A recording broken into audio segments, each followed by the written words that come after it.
Winning Blueprint presents.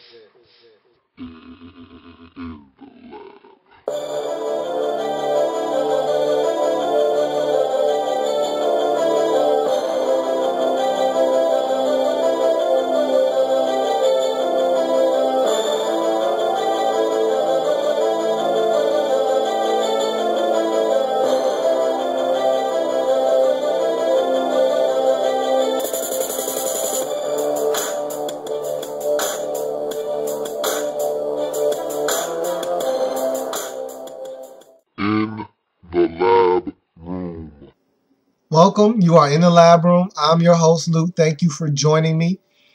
Lot to get to today. Wow, did a lot of things happen in the National Football League today or what? Man, I tell you, so many things have happened today. My head is swirling and I can't really wrap my brain around all of the events of today. So I'm just going to try to pick them off one by one. Bear with me as I try to make sure I don't miss anything that has happened and transpired in the National Football League today.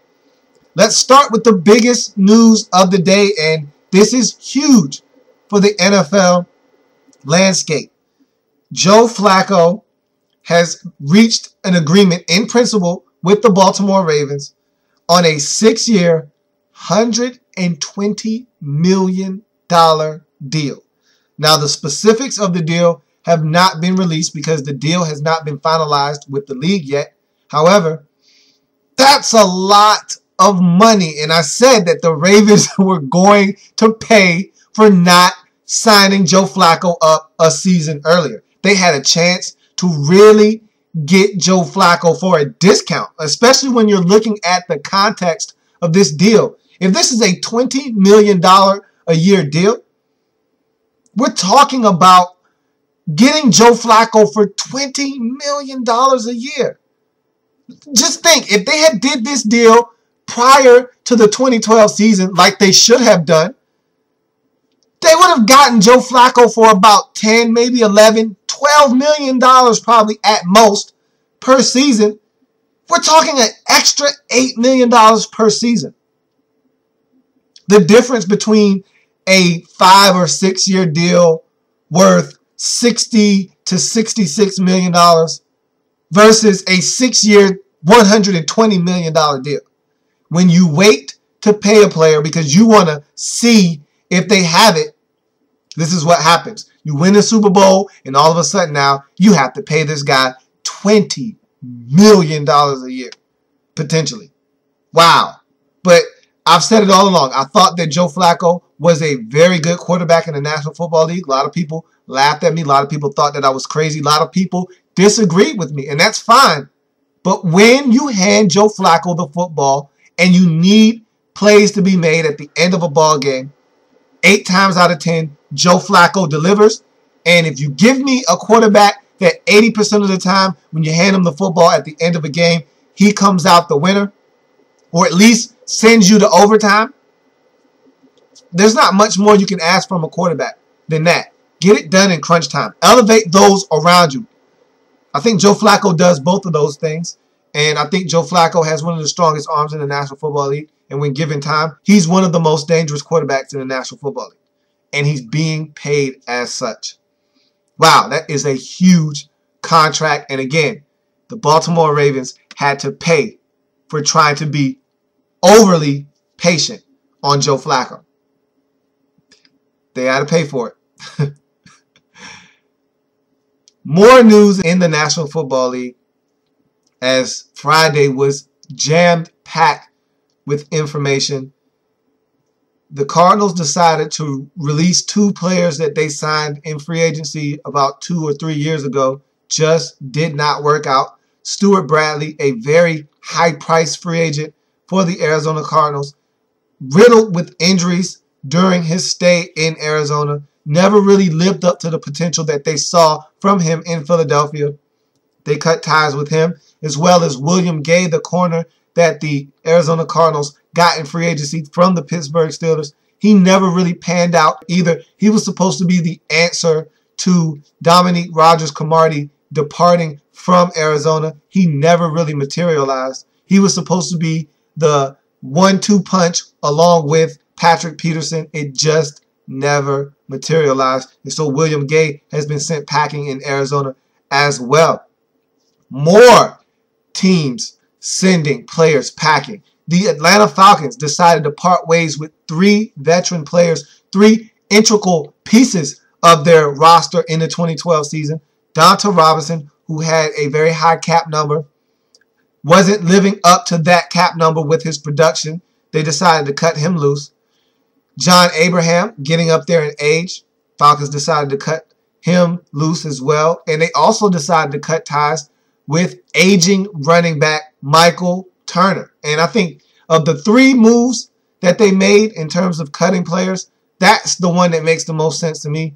They're terming it and labeling it a physical release, meaning he failed his physical, but he's getting up there in age. We're talking about a running back that's probably about 31 years old, 32 years old, somewhere in that realm. He's slowed down to the point now that you see that he's really not as productive as he used to be. And really the Falcons are to blame for that. They ran him into the ground, giving him the football 325 times. It seemed like every single season since they've gotten him from the San Diego Chargers. And so they ran him into the ground. But he's 30. And once you hit 30 as a running back, you know what happens to running backs after they hit that plateau. They start to go downward and sometimes very sharply. And I think his decline has been very sharp in Atlanta. And so they cut ties with him. The Donta Robinson move says to me, we want Brent Grimes back. And I thought Brent Grimes would be someone that was going to be allowed to test the free agent waters. Now that they've cut ties with Donta Robinson and handed him a pink slip, I don't think that Brent Grimes is going anywhere. That's what that says to me. We want Brent Grimes back in the fold in Atlanta. And Donta Robinson was making such a lot of money that they felt like his number needed to be shedded. And that would give us an opportunity to re-sign guys like William Moore. If Tony Gonzalez wants to come back, we'll have money allocated to him. And also making sure that we can be in play for Brent Grimes' services as well. So, a lot going on in the National Football League, and we're nowhere near done. Let's talk about all of the franchise tags that have been handed out on this Friday. So the franchise tag has been being slapped around like nobody's business here on Friday. And we knew this was coming. It was looming. Teams were going to start slapping that franchise tag on players that they felt like they might be in jeopardy of losing. Free agency is looming right around the corner. Next Tuesday will be free agency. And so you want to start to lock guys up, slap that franchise tag on them, which allows you to still work out a long-term deal with those players. But you want to be able to do so in the framework of knowing he's not going anywhere. And even if you can't work out a long-term deal and you have to allow that player to play under that franchise tag, at least you know where you stand in terms of cap-wise and money to know what you can do with other players that you may have to re-sign or other players that might be out in the free agent market that you might want to target. So doing this serves many different purposes. For most of these teams, the goal is to make sure that this player isn't allowed to test the waters. It also ensures that this player will be on your roster for the upcoming season, and it also gives you more time to try to work out that long-term deal. Among the players that were slapped with the franchise tag, there's Michael Johnson in Cincinnati, the defensive end that had double-digit sacks in the 2012 season. The Bengals finally got to see the true potential of Michael Johnson. They've been waiting for him to explode since drafting him out of Georgia Tech. He's finally starting to show them what they were getting when they drafted him. They don't want to allow him to finally walk away now that he's showing them what they've been looking for all along. You've got Henry Melton in Chicago. And I tell you what, I've been talking about Henry Melton for a while now. And I've been telling you over and over again, he's one of the most dominant players on that Chicago Bears defensive line. I feel like he's the engine that makes that line go. And you can talk about Julius Peppers all you like. If Julius Peppers in your eyes is the best on that line, then Henry Melton is 1B. If Julius Peppers is 1A, Henry Melton is 1B in my mind.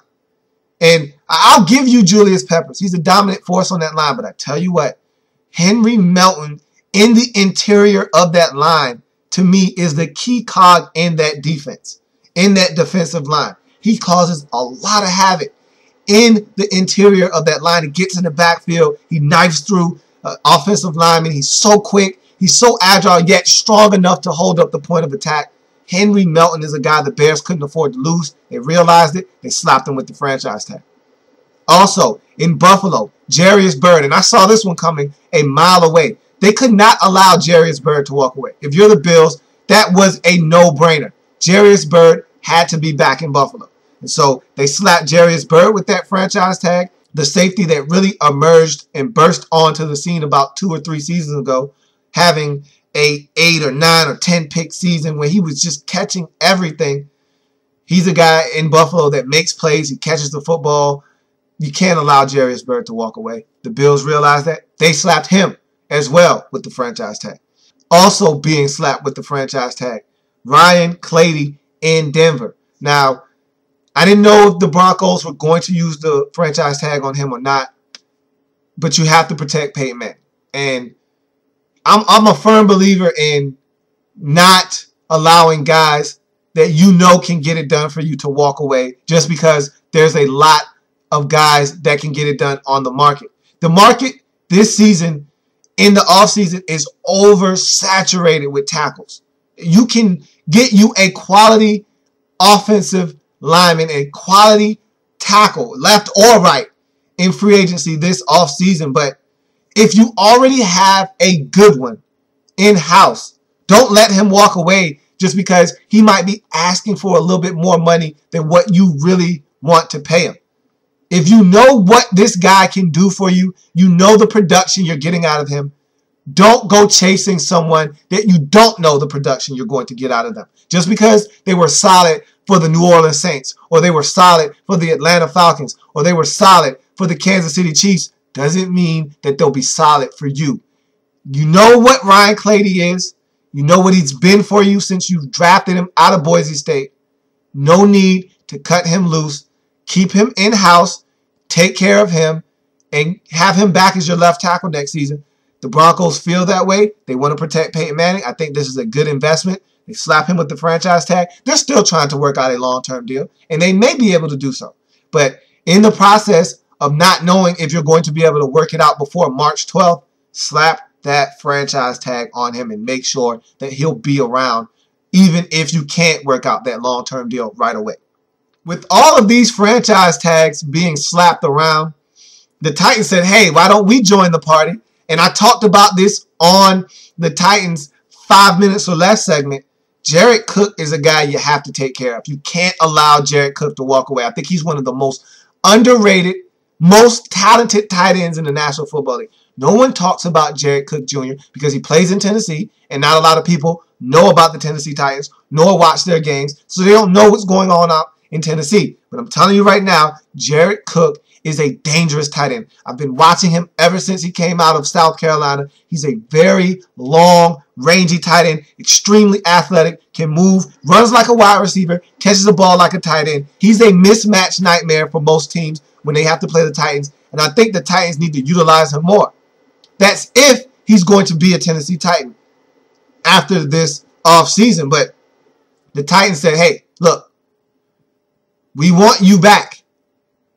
Now, they want to reach a long-term deal with Jared Cook, but in the event that they can't, they're willing, able, and ready to slap the franchise tag on Jared Cook Jr. But Jared Cook said, hey, wait a minute now. If you're going to use that franchise tag on me, be careful, because I want to be classified as a wide receiver. And he's a tight end, but they use him out wide. They split him out wide. They use him in the slot quite often. And so he's like, hey, it's okay if you want to slap this franchise tag on me. I don't mind. Just make sure it's designated as a wide receiver franchise tag and not a tight end franchise tag. And then you ask yourself, what's the big deal? What's the difference between being designated as a tight end or a wide receiver being franchised? The difference is $4.5 million. That's a lot of money. And if you remember, Terrell Suggs had the same issue when the Ravens tried to franchise tag him. He wanted to be classified as a defensive end, not a linebacker, because defensive ends are a premier position in the National Football League. Cornerback, defensive end, and quarterbacks are positions that get paid top dollar in this league because they affect the game so greatly. And so Terrell Suggs wanted to be franchised as a defensive end. If you're going to franchise me, here, make me a defensive end. Pay me the money that I deserve. And so Jared Cook feels the same way. Hey, tight ends are undervalued in this league. Wide receivers get paid. I want to be known as a wide receiver if you're going to franchise me. And the NFLPA are sitting on it. They're sitting dead red fastball on this one. They're waiting for the Titans to slap the tag on him and designate him as a tight end so they can go and file a grievance with the league. They're sitting on this one. They're waiting. And they got their bat waiting, and they're sitting dead red fastball. If the Titans throw that two-seam fastball, they're ready to hit a home run right out of the park. So that's going to be an interesting dynamic moving forward. Be interesting to see what the Titans decide to do, if they're able to reach a long-term deal with Jared Cook. And if not, are they able to use that franchise tag and use it as a tight end? Look, it's always funny, and it's always a dicey situation when a player wants to be known as something that he's really not, because Jared Cook has been a tight end for the Titans. But now that it becomes time to get paid, he wants to be known as a wide receiver. I don't know how that's going to work itself out, but I'm all for players being paid. So if he wants to be known as a wide receiver, by all means, let's see what the Titans do. Because the best and the most easiest way to resolve this problem is to work out a long-term deal and not have to go down that avenue with Jared Cook and the NFLPA. So we'll see how that works itself out. So that's a touchdown. Go ahead and throw it up. I'm going to tack on this quick extra point. The NFL has released its new salary cap for the 2013 season. And I'm surprised because I thought it was only going to be a minimal increase. I thought it was going to go up to about 121, 121.5, somewhere in that general vicinity. It went all the way up to 123. And from 120.6, I believe it was a year ago, to 123, that's a nice jump. I didn't think it was going to be that much of an increase. And so teams will have a little bit more money to spend, a little bit more money to allocate toward their players.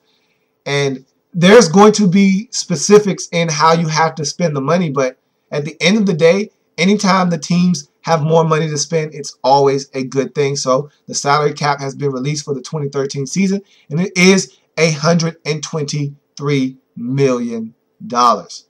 And that's going to do it for today in the lab room. Thank you for joining me. There's many ways to contact or view the show. There's Facebook. In the lab room is the Facebook page. Like me on Facebook. Every video I've ever done is on the Facebook page, so check it out. There's Twitter. @In the lab room is the Twitter handle. Follow me on Twitter.